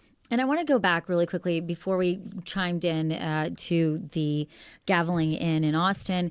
And I was asking you, Andrew, because I do feel like I've seen both sides, the Republican legislators as well as Democratic legislators, claiming victory over this. From what you understand, are we still at a stalemate? What is changing here? What's changing here is that we are likely to go through the second special session and see all of the legislation that was not able to be taken up passed in some form. The redistricting bill is likely to go forward. Some version of the THC ban is likely to go forward. The flood response legislation is likely to go forward with the addition of a new item that was brought up in the first special session but wasn't on the call, in other words, for camp safety. So there are now 19 items that will go forward. And the Republicans can claim that as a win. You saw Burrows explaining that, particularly in terms of bills on abortion, bills on effectively trans men going into women's bathrooms. But the Democrats can claim victory in terms of having brought this to the level of the national conversation. Kendall Scudder, the head of the Texas Democratic Party, said earlier today in an interview with Blaise Gainey from the Texas newsroom, this effectively elevates to the level of the conversation so that blue states are now talking about redistricting to counter this. They would not have been doing so had the Democrats not walked out. Let me ask you a little bit about the maps here, too. What we saw during the last special session, I'm happy I can call it the last one now. That chapter is behind us. The Senate passed the map as they saw it, correct? They passed the identical map to the ones that the House passed. It was the same plan out of as labeled by the Texas Legislative Council. I believe it was Plan C-23. I forget the number. Can the Democrats introduce an alternate map? And can that be voted on too? Or because the Senate has already passed their map, we are waiting just for this? No, because the special session has started. It starts the clock all over again on new legislation. So the fact that the Senate passed that map in the last session, that's void. They have to do it all over again. The other part of my question, can Dems introduce an alternate map and find some Republicans that may support that? It's unclear to me, but as you've seen, the Republicans have pretty solid control over their own troops, so it's unlikely, even if the Democrats were able to introduce an alternative map, that would get it out of committee, let alone to the floor. So at this point, once the Democrats are back, you would say, from what you're seeing and reporting, the map that we have seen is the map that's going to go through. There may be some changes to it in committee. There weren't the last time. I'm not sure whether anything that's being negotiated behind the scenes might entail any movement to the lines, but it's going to be essentially the map that was brought up during the last special session. Yes. Is the governor sitting feeling pretty good today? I'm sure that he is counting this as a win. Yes. Andrew Schneider is Houston Public Media's politics and government reporter who will keep us updated on what's happening in the Texas special session. Andrew, thank you for joining us. You're welcome. Thank you. And if you would like to read more of Andrew's reporting, you can head to HoustonPublicMedia.org. Always fascinating. And I think what's really really exciting is the fact that it's happening while we're on air in the moment, and we're Yes. sharing it with all of you as it happens. And it's kind of, having special sessions, breaking quorum, we've seen this happen before, but on something where these maps, where it has gone beyond just the borders of Texas. Yes. And now you see California at play with it, potentially New York, potentially Illinois. Mm-hmm. But then you see on the other side, Republican states getting into the game, Florida. So we're in the beginning of what could be a very interesting fall for us when it comes to voters' rights, voter redistricting, some would say voter suppression. What is all at play here? Right. And it's also interesting the fact that we are very much focused on one of the 18 items. I mean, there were 17 other items on that, plus this redistricting, right? So we understand, and we heard House Speaker Dustin Burrows mention, we had flood mitigation was on the agenda. We looked at women's safety. So there are other pending items that we understand Texans want to be moving forward on. And that's a bit of, and I'm trying to choose my words correctly here, but I can't think of another one. It's a bit of a smokescreen, because they could remove the map or put it at the bottom of the agenda and hit those topics, like you mentioned, that Texans really want dealt with more so than the map, and they could come back to the map issue. But they're front loading that so that they force the Dems back so they can get it passed by saying, look, the Democrats don't vote for the things you want. Well, they're not voting for the things you want because they're standing up against what it seems the majority of Texans do not want, which is this new map. Exactly, or vice versa. We understand, Governor Abbott, he sets the agenda. He decides even the order of the topics.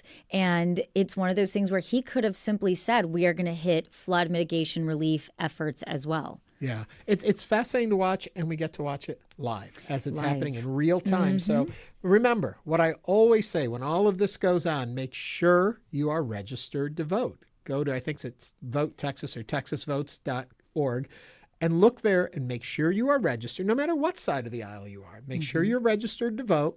Make sure you know what you need to do if you're not registered to vote, and get registered, because there are going to be elections, and every one of these elections matters to every one of us. Make sure your voice is heard. That's the best way to be heard. The other way, whether you support or don't support these maps, reach out to your elected officials and let them know how you feel.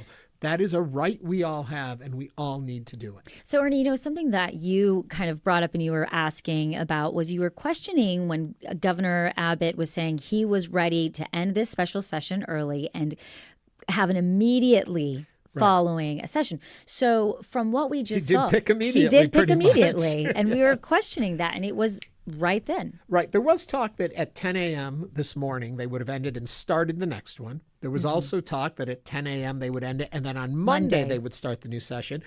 I'm guessing that 2 hours was to get their ducks in a row. I think it didn't hurt, or I should say it complicated matters that California came forward yesterday. And intentionally, I think the governor in California, Newsom, stepped up and said what they were planning to do.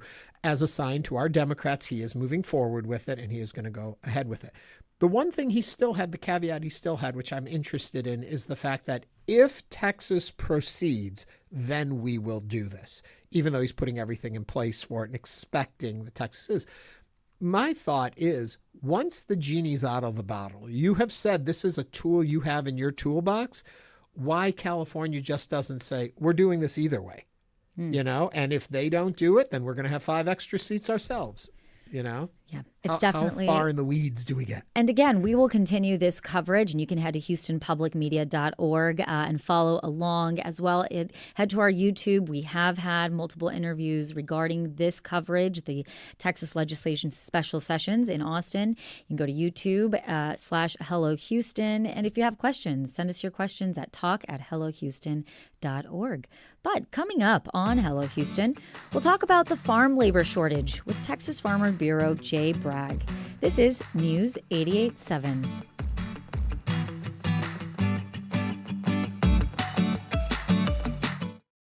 With federal funding cuts, Houston Public Media has lost $2.2 million annually.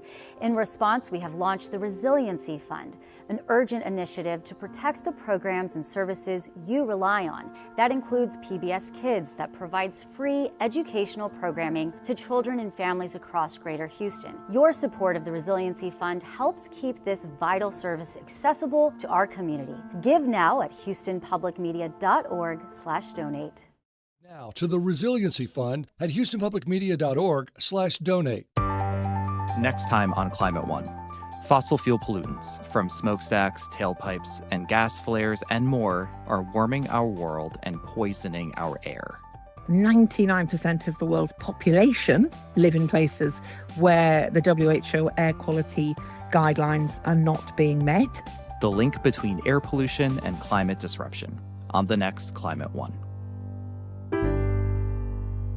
It's on Sunday morning at 6. Support for Houston Public Media comes from listeners like you and from Baylor College of Medicine. Through research and innovation, Baylor continues to redefine what's possible in healthcare and medical discovery. Support comes from Visit Galveston, an island-style retreat where visitors can experience historic architecture, museums, boutique shops, and more at this family seaside escape. More at visitgalveston.com. This is your NPR station, KUHF, Houston. News 88.7, a service of the University of Houston. Support for NPR comes from NPR stations. Other contributors include Subaru, who, along with its retailers, is partnering with adoptaclassroom.org to provide funding to high-needs schools and local communities for the Subaru Loves Learning initiative. Subaru, more than a car company.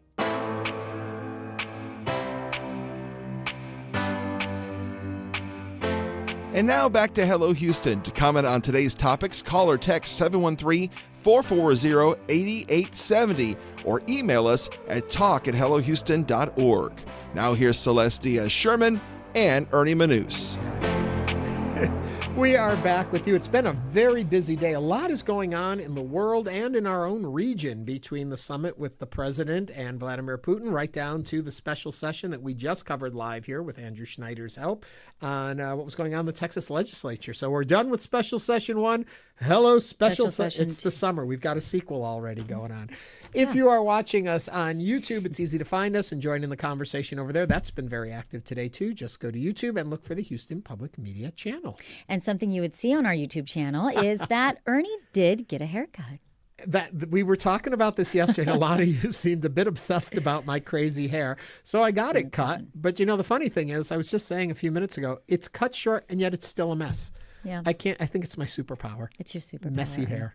But anyway, take a look. You'll see my hair. But let's get on with the show. We got important things to still deal with. We do. The Trump administration's crackdown on immigration is putting a strain on the undocumented labor force and also the businesses that rely on those workers. Approximately 74% of Texas is considered farmland. That's according to the USDA National Agricultural Statistics Survey.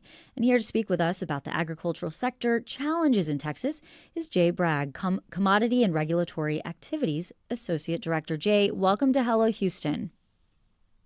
Hi, thanks for having me. And if you have a question for Jay, you can join the conversation at 713-440-8870. Now, Jay, we are hearing in the news about labor shortages in the agriculture sector. Can you give us some background on how this is playing out and how farmers and businesses are actually being affected?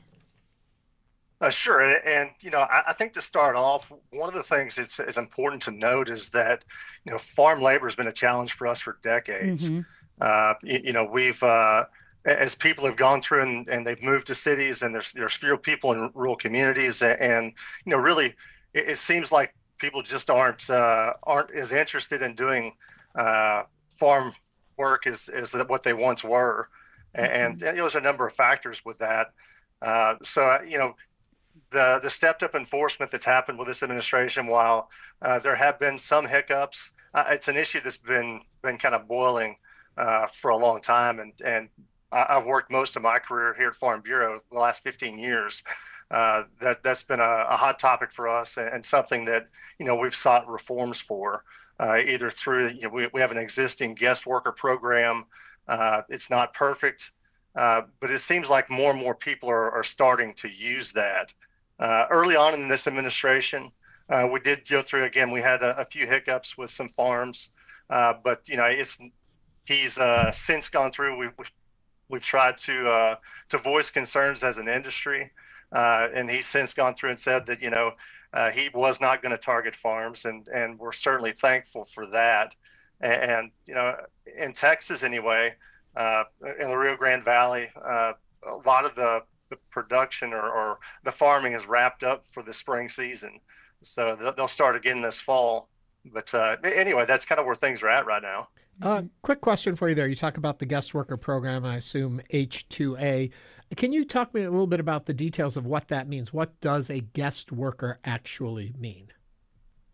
Sure. And I mean, I could walk through the whole background if you'd like for me to, or I'll just discuss the program, I guess. Yeah. So farmers have access to an H-2 visa program. And what that requires is that they go through and they have to solicit, they have to go through and solicit workers from the U.S. first. When workers do not apply, they have the ability to enroll into the H-2A guest worker program. When they do that, they assume the cost of all the travel for that worker from their home in whichever country, if it's Mexico, if it's South Africa, wherever. And they pay the cost of travel, and they also have to house that individual for the entirety of their stay. And of course, they have to pay the travel back home when they finish. In addition to that, they pay what's called the adverse effect wage rate. So basically a wage rate that does not go through and hurt American workers. And actually, any U.S. worker that is on the farm is eligible and has to be paid at least that same wage rate. In Texas this year, that rate is $15.79 an hour. In other places, it's like California's, I think it's $19.91 or $19.97. So again, it's not like it's a cheap labor. And again, with all the costs and everything else associated with that, it's a substantial cost. However, our guys are having to pay that because they can't find help. Is H-2A that's been the bottom line. Is H-2A just for farm workers, or could that be applied to other industry across the board? Do you know? So the H-2 program was created in like 1952. Mm-hmm. In 1986, they divided that between H-2A and H-2B. So H-2A is for farm workers specifically, and it's not all farms have access. It's just that's just for seasonal labor. So they can the workers could be here a maximum of 10 months, have to go home and reapply. So Jay, the H-2B component would be for other types of seasonal jobs, and there's a big pool that competes for that: hotel and restaurant, landscape, those types of folks. So Jay, my parents live in McAllen, Texas, and my brother lives in Edinburgh. So I go down there often, and I'm curious, what % of workers have an H-2A or are qualified to get one versus how many laborers are actually needed to meet the demand?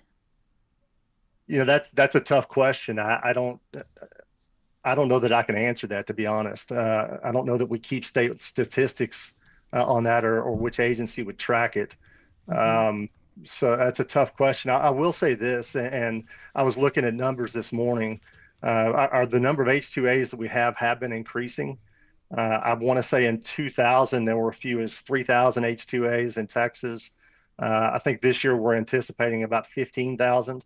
So there have been a whole lot of folks that have gone through and looked at that as being their only solution. And, while the area there around McAllen and the Rio Grande Valley historically has been labor heavy as far as the crops that they grow there, a lot of are hand harvested still. So, typically we would think of that type of the fruit and vegetable industry as being the ones that use H-2A, but at this point, we're hearing from farmers across the state that use them as tractor drivers, use them as machine operators. So other industries or other sectors of agriculture are now having to go through and look at that as an alternative. You know, Jay, you mentioned how this has been an issue, not just under this administration. This has been an issue that's been happening for decades. And when we look at it, how do you balance policies on immigration and how they affect the farming industry's reliance on hand-picking fruit and vegetables? I mean, relying on essentially undocumented workers. Sure. And I think that as an organization, we want and our members want a legal workforce. They don't want to have to rely on illegal workers. I think that's really the bottom line. Now, how do we go through and get that in place? How do we expand, or how do we make the guest worker program better? And really, that's what our organization has tried to focus on, at least since the early 2000s. And I think we're going to continue to work that route. Now, it's become increasingly political as far as what each side would like to see I think both sides want to find legal workforce for farmers. It's how that happens. And I don't know that I have a great answer for what that looks like at this point. I think you've kind of addressed this, but I want to come at it slightly different. We Americans love cheap products, and there's a whole industry built on the economics of we can get these at a price we can afford. You talk about the price in these programs that are $15, $16 an hour to pay for that. We know that wasn't what these workers have been paid in the past, and that when you are trying to provide the amount of product that needs to be provided at a reasonable price, can the industry sustain this kind of regulation? If prices continue to increase, and again, this morning in prep for this interview, I was looking at price increases since, I think since 2010. In 2010, our adverse effect wage rate was $10 an hour. Mm-hmm. So that's almost a 58% increase in the last 15 years. But just since 2000, I think we've increased, since 2000, last 10 years. Since 2000, we've increased like 36%. So again, it's not sustainable to continue to increase. And then when you look just south of the border with Mexico, where they essentially have the same growing season as our farmers on the Rio Grande in the valley. They're paying still $2 an hour as their average wage rate. So it's extremely difficult to compete, and we're having to go through and do it with margins. But with cost increasing the way they are, a lot of people are kind of scratching their heads wondering how they're going to make a go of things moving forward. Jay, Ernie brought up the legislation or H-2A, the Farm Workers Visa Program. And this past legislative session, there was some reforms introduced to modify it. Do you think that will improve the situation? And can you talk to us about how that legislation was met in the legislative session? There was a bill to go through, and I don't remember the number right offhand, but it was looking more at housing. And the Department of Labor has some very stringent housing requirements. I think there was a move to go through and try to streamline some of the state housing, because there's some duplicity there in what that looks like. So, we certainly didn't oppose the bill, but I don't know that it's going to make things worse. If anything, it'll help streamline things, I think, in the state.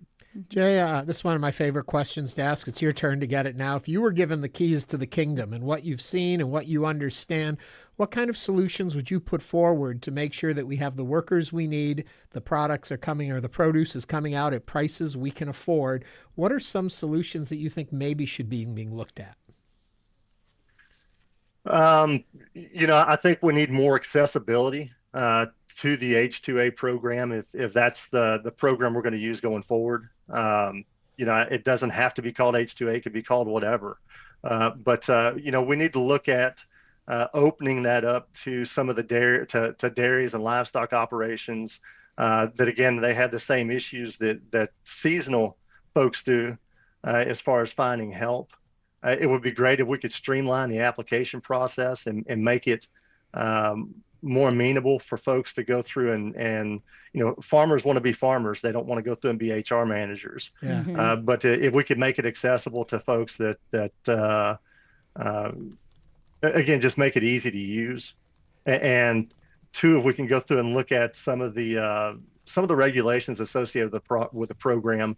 I think everyone wants to go through and provide safe working conditions, safe housing conditions for our workers. At the same time, they don't like being fined for a worker not putting a lid back down on the trash can as their houses get inspected. So the housing gets inspected. So again, I think some practical solutions would be great. And then we have to look at some other areas of the country. I think have a little more exposure to undocumented workers, and we need to look at how we handle those folks too. And I don't know if I have the answer for what that might look like. Yeah. But certainly I know that there's solutions out there that are practical. Is there any government scholarship or grant programs for farmers to help aid with the increased price that you know of for using workers under this program? Not really. Would that help? Not that I'm aware of, anyway. Would that be of aid in some ways? Maybe. I don't know. I mean, I think at this point, there's so many folks that are using it. I think this year we're scheduled to have probably close to 400,000 H-2As across the country. Again, I think Texas will be around 15, but we're not as heavy of a user as what California or North Carolina might be, or Florida. Jay, we understand what happens to an undocumented worker if they are caught working in the United States. They're deported. They're sent back to their country if they cannot provide any kind of legal status. Can you explain to us what happens to a dairy farmer if he has that same worker as an employee? Well, that same thing would happen essentially, or at the very least, they would no longer be able to employ that person. Are there any fines, or is there any type of penalty that comes to a farmer if he does have undocumented workers on his farm? I think there could be. It depends on, a lot of times dairies particularly, they try to go through and make sure that the documentation's there. From an HR perspective, if someone presents documents that look credible, you have to accept those and you have to hire them. And then what ends up happening is that they may get caught like in an I-9 audit with IRS or so if that's the case, they can no longer employ that person. And it's up to the employee to go through and justify or to rectify whatever issue if there's a mismatched I-9. So if they knowingly go through and do it, I think that may be a different story. Right. Jay, the other question is, we're talking about labor, and you're in the industry. As an expert within the agricultural industry right here in Texas, what are some of the challenges, and we can open this up a little bit broader, that you think people should understand when we are looking at farmers? And you mentioned dairy and livestock farmers, and from what I understand, that's a vast majority of Texas. So I think the biggest thing and what most people don't understand is that pretty much every year farmers go through and they put their life savings into their next crop. And if it rains too much or if it doesn't rain enough, they may not make a crop, first and foremost. So there's a huge amount of risk in farming generally, and you're really at the mercy of Mother Nature. So you have that, and then if you add to it the fact that you may or may not have workers available at harvest time. A few years ago, a farmer called and he had $600,000 worth of crops in the field that just ended up rotting because he couldn't go through and get workers. And this has been almost a decade ago now, but those things do happen sometimes. And there's other competitions for workers in rural Texas. I mean, the oil and gas industry goes through and they're able to pay a whole lot more than what agriculture can. Really, when that started firing up again, people are smart. They go through and they take jobs that can pay them more. Agriculture cannot always afford to pay as much as those other professions. And again, we're price takers. We don't get to go through and we operate on the world market. So there's a good harvest in Mexico or the good harvest in Brazil. sometimes we have to go through and prices go down, and folks don't get as much as what they thought they were going to get for a crop. So there's lots of challenges, and there and a lot of risk. Mm-hmm. Yeah. Yes. I guess my last question for you today would be, for listeners, what key insight should they carry with them the next time they go to the grocery store, or they see a headline that says that there's a labor shortage in the food industry, or even when they hear about immigration policy? What should they be reminded of? I think that that's a good question. Mm-hmm. I think people need to understand, most importantly, that the vegetable or the fruit they're about to eat, it wasn't grown in the store. So it was grown out by an individual, by a farm family, by folks, by farmers. And again, food doesn't come from the grocery store. It comes from a farm. It's just sold at the store. Mm-hmm. We are speaking with Jay Bragg, the Commodity and Regulatory Activities Associate Director. Jay, thank you so much for joining the conversation today on Hello Houston. Well, thank you guys for having me. Thanks. Very enlightening.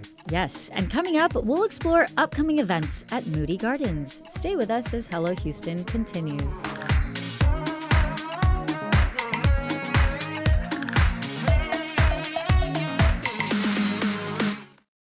Federal funding for public media has been cut. In response, we're creating Houston Public Media's Resiliency Fund. Donations made toward the fund will directly counter the loss of the $2.2 million in federal funds that were cut annually and strengthen our station's foundation to provide our services into the future. Contributing to this fund is easy and quick and makes all the difference to our station. Help build the Resiliency Fund now at houstonpublicmedia.org/donate. Cars to learn more. Thank you. On the next Living on Earth, turning paved yards into pollinator havens starts with a sledgehammer. That first drop just releases so much rage. Yeah, and we have a lot to rage about right now. I'm Jenny Doring, climate resilience with a side of catharsis. Next time on Living on Earth from PRX. You can hear it tomorrow evening at 10 o'clock. Hearing war stories from Ukrainian children lit a fire inside of Sam Walkman. Good literature should tap into the shared undercurrent of human experience. I believe in literature as a force for peace and solidarity, and I'm trying to write toward that. A conversation with the author on his debut novel, The Sunflower Boys, plus all the news Saturday on Weekend Edition from NPR News. Listen tomorrow starting at 7 a.m. What do you want to bet you can't guess what the fastest growing public health problem is? Boom, I gotcha. It is the Wild West in the United States because this is a very recent change to the availability and the types of gambling that are available. This week on the show, the wide-reaching spread of problem gambling and its impact on society. That's this week on Health Wanted. Sunday night at 9 o'clock.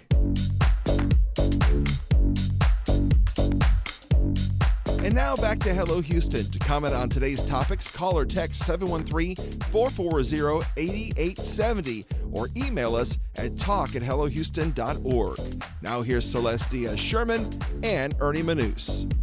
Galveston's Moody Gardens is more than just its 3 pyramids. There are a ton of different attractions, including theaters, a golf course, a hotel, and more.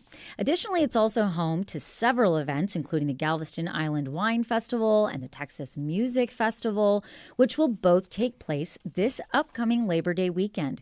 Here with us to tell us more about these upcoming events is Jared Schaller, the Public Relations Manager for Moody Gardens. Jared, welcome to Hello Houston. Thank you so much for having me. It's great to be here. And if you have any questions for Jared, you can call call us 713-440-8870. I've got one just to start off with. What is Moody Gardens and why is it there? It seems very much like a great attraction, but what's the whole purpose behind it? Well, Moody Gardens was founded in the 1980s originally, and I didn't even know this until, I went to Moody Gardens as a kid. You just think it's this fun place to go right. to. The three pyramids. Yes. So it was actually founded as a nonprofit in 1986 by the Moody Board because basically Robert Moody, his son was in a horrific accident. He had a traumatic brain injury. So, of course, there was the medical stuff. All the doctors were in one of the top cities for doctors. So, he got that healing from there, but there's other healing that needed to happen. So he started a hippotherapy, which, at first when I heard that, I thought it was hippos, but it's actually horse therapy. So basically nature, outdoors, healing through that as well after these traumatic accidents. And after the 80s, we went into the 90s, and that's when the pyramids started being built, and it just got bigger and bigger each and every single year. And we're still a nonprofit with a focus on education. So they're great attractions, but they're there to teach you something too. Oh, yes. I've been there for 6 months, and I've literally learned something new every single day. Well, what I learned was we should have you on more because you came with little gifts for us. But what I liked about your gifts was each one tied to what you folks have or do there. First off, penguins. Let's talk penguins. Oh, penguins. It's hot outside. I want to know how they're staying. Penguins are the biggest attraction at Moody Gardens. Are they really? A lot of people don't know. I think they're cute and cuddly. Literally my favorite animal since I was a kid. But when I first went to go meet one, I was like, oh my gosh, they smell. They literally they're always behind the glass. I can't smell them. They literally use the restroom every 12 to 15 minutes. Kind of like Frank. And they're just one of those, the penguins are just fascinating. We basically, all of our exhibits, we try to treat like natural in the wild. So sometimes you'll go in at 3 p.m. in the afternoon and you'll be like, why is the penguin area dark? Well, they're from St. George Island. And basically one of those, they only get daylight 4 or 5 hours a day. So we try to mimic where they would be. So try to keep it as lifelike as possible. So the penguin exhibit, sometimes when you go in at 3 p.m., it'll be totally dark. We have a lot of experts here. We have some of the top biologists, especially coming from A&M. And a lot of them start out at Moody Gardens. So it's one of those where you can literally learn something new every single day while you're there. I'm going to stick with penguins for 1 minute more and just ask, what is the time to go to see the most activity from them? When are they out and about? And also, how many do you have? We have more than 100 right now. We have 8 different types, 7 that live in the cold, and then 1 that prefers the warmer weather. And so best times to go is during our feeding time, of course. It's like with anybody. Anytime, that's when the most action happens. What time does that happen? Usually happens around 11 a.m. We also have penguin encounters as well, which we had Marley recently go viral. 150 million views on TikTok, 150 million views on other social medias as well. And we do enrichment activities with all of our animals. So painting with a penguin is our popular thing. People can come and watch a penguin paint. They just waddle, and then usually after they waddle across the painting, they'll do some sort of just loud noise. I'm like, was this noise actually coming from a penguin? So it's pretty entertaining to watch, and it's just neat to see all the enrichment activities that Moody Gardens does. It's kind of like working with me in the office, isn't it? Just waddle across and then make some noise. You're like, I had a good show. Woo! So the pyramids, talk to me a little bit about that, because there's 3. So what are in each one of the pyramids? Well, the Rainforest Pyramid, it's basically a free-range pyramid, so all the animals inside, 1,000+ animals, flora and fauna inside, all the ones basically that won't gouge your eyes out. Well, free range. So you got birds, you got bats, you got cute little animals that I've never seen before that you think they're fantasy driven. And it's just one of those where you walk through different continents. It's really, really hot in there, so I'd suggest going in the morning. Yes. And it's just it's a trail that takes about 1.5 hours, 2 hours, and all the animals, sometimes you'll have one land on your shoulder. There was recently last week, there was a lady, and then we also have monkeys that will sometimes come out and play with you as well. We always play a game at our place where it's Spot the Sloth, because sloth only comes usually down once every month, and that's to use the restroom again. So I don't know why I keep talking about that. The Hello Houston jokes, I feel like are inside. Then we have the Aquarium Pyramid, which is nice and cool, and it has 10,000 plus marine life inside: jellyfish, stingrays, our penguins, of course, seals. And I have to say, for me, that we didn't get to the third pyramid. I know, but I want to stop on that second pyramid. said about the aquarium, because it is so beautifully relaxing in there. Yes.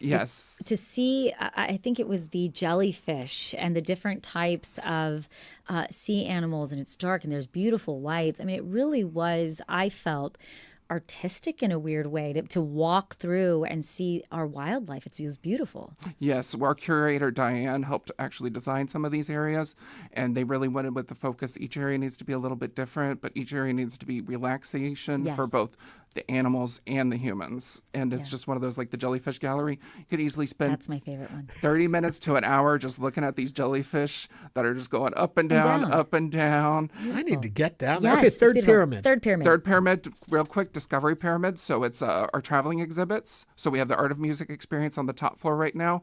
So like during the 80s and 90s, you know, those CD covers were an event. You wanted to see what was on the front cover. So they'd actually hand paint 8x10 basically murals of each CD cover, and they'd be all across Hollywood and LA to promote these. So they actually were in storage for about 20 years, 25 years. And somebody found it and decided to make an exhibit out of it. So you'll see Michael Jackson, Madonna, you'll see Selena, you'll see all these, and they're all hand-painted. Because originally when I went in there, I was like, these are just printed album covers. They're all hand-painted album covers with a bunch of history, and you'll learn some facts about, like, Madonna's photographer for her Ray of Light was also photographed Princess Diana. So it's one of those really cool, facts that you'll just learn as you go through. Speaking of music, you also have the Texas Music Festival going on. Texas Music When Festival. Does that start? It's actually going to be Labor Day weekend, so it's the biggest Labor Day weekend ever at Moody Gardens. It's not one of those fake things. It's totally true. 3 huge events. The first, and the Texas Music Festival, Rob Burley Auction, you know, he's from Central Texas. So those devastating floods at the beginning of July. And so a lot of people were impacted. So he decided, I'm going to put on the Texas Music Festival. And every single dollar is going to go to flood relief charities that are in Kerr County and the Kerr County area. And so, I think you're trying to encourage us to drink too, because in our bags there's wine glasses, but that ties into also on that weekend. Yes, the Galveston Island Wine Festival. So it's one of those fun events where it's 3 days. You can just go enjoy, go drink, day drink, nighttime drink. And the great thing is just drink. We have the Moody Gardens Hotel, so it's going to be dozens of vineyards. It's going to be 100+ different wines. And you mentioned the hotel, so people don't have to drive. They can just stumble into the hotel. 50 feet away, you can just stumble into the hotel, get one of those packages where you can just wake up, go drink. We have a yoga in the morning at 8:30 a.m. on Saturday and Sunday. Well, I hope you enjoy that. We have brunch and bubbles at 10:30, somewhere around there. And then we just have events all day. We have Pinot and penguins, so you can go drink with penguins. They're already in their tuxedos. He was waiting for that. You're listening to Hello Houston, and we are speaking with Jared Schaller, the Public Relations Manager of Moody Gardens. If you would like to join the conversation, you can call 713-440-8870. And we have a call from Gary from Waller. Gary, welcome to Hello Houston. What is your comment or question for Jared? Hello. I would like to know, does Moody Gardens, with all these nature displays, have a display like a museum would have of things like seashells and fossils and stuff like that?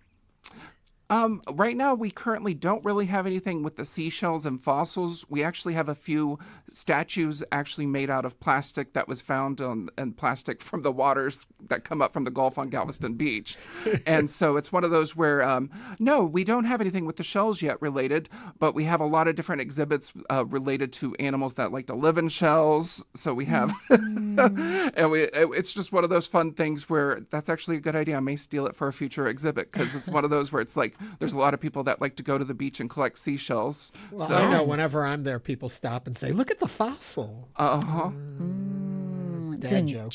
Also, I love going to the movies. You can go to the movies at Moody Garden. We have a 3D theater, so if you like 3D, it's one of those cool experiences. We also have we have a 4D theater, which has Angry Birds 3D now in it, and then for the holidays, we'll have Scrooge, and we'll have Rudolph as well in the 4D theater. Okay, I'm familiar with 3D. What's the 4th D? Your chair will shake. You'll get hit in the face with water. You'll get winds. That is super cool. You'll That's come an out, immersive experience. Oh, yes. Your hair will come out looking like a mohawk.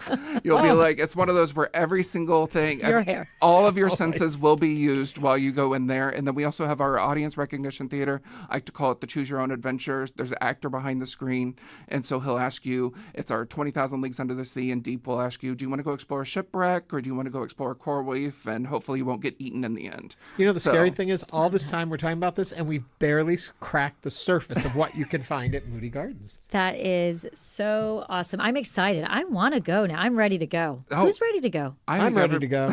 I'm ready to go. Well, you have to go back. That's where they need you. Yeah, I have to say it. Real quickly, when you sneak away from your desk and you're just going to go someplace there to just hang for a little bit, which spot do you choose? Jellyfish Gallery. Jellyfish. It's just one of those relaxing. And then if I just need a quick walk, I'll go into the Rainforest Pyramid and then I'll be like, oh, I was gone for an hour. Oh, no. If I come down, can I meet a penguin? Oh, well, put me on the spot. But yes, Okay, you good. can hold that against me now. Yes, of course. That is so funny. Jared Schaller is the public relations manager for Moody Gardens. Jared, thank you so much for joining us today on Hello Houston. Thank you for having me. And that brings us to the end. Tonight I'm going to see Benasse. He Oh, was on the show a couple days ago. Benasse was on the That's over at show. the Hobby Center. What are you doing this weekend? You got like 1 second. Resting. I'm going to rest. That's what I'm going to do. I might head to the jellyfish. You might come on down there, see what's going on the island. Moody is just one thing. There's lots of great attractions down in Galveston, so make sure you consider that as one of your places to visit. Thank you for listening to Hello Houston. We hope you have a great weekend. We will be back tomorrow with more conversations. We'll also speak with HISD Superintendent Mike Miles. He'll be in studio on Monday. Have a great weekend. Stay safe. This is News 88.7.